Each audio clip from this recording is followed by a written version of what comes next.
Niyo na po si Super Tekla sa personal ngayon. Ah. Na-disappoint ba kayo? Maganda ba ako sa personal? Siyempre, pangit. Pangit ka sa TV, mas pangit ka sa personal. Agad-agad, Donita, wala ka Oo, naman. tas yung Unang bungad ka agad. Nag-ayos ako tapos pangit. Yun na nga nag-ayos ka, wala naman naitulong sa'yo. Ewan ko, totoo naman yun. Buisit ka. Naglalakad ka kanina, sabi ko, ano ba to? Posporong naglalakad? Mukha kang pospor. Gusto mo kiskisin ko to para sindihan kita. Ang pangit pa. Lalo na pag nakatalikod. Sige, tumawa Tingnan mo, kayo. tumalikod ka. Ah. O, tinan mo yung ulo niya. Tinan niyo, di ba yung ulo? Mukhang bulldog na nakasimangot. Sige, tumawa kayo. O, bakit?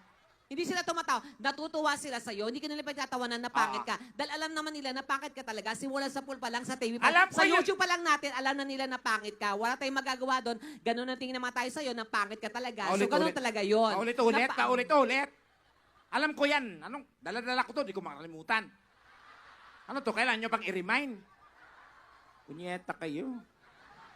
Pero Kaya tanongin mas, mo na. kung pangit man ako, naku, mas marami rin ngayong pangit. Nako, ayaw ko magturo. Bakit?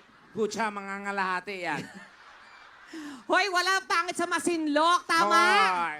Yung iba dyan, oh, hindi na makatingin sa akin eh. Ano to, buong gabi, ako lang pangit? Tekla, hindi ko naman sinabi na pangit ka. Naiba lang yung tingin nila sa'yo. Kasasabi mo nga lang eh. Ikaw bobo ka rin eh.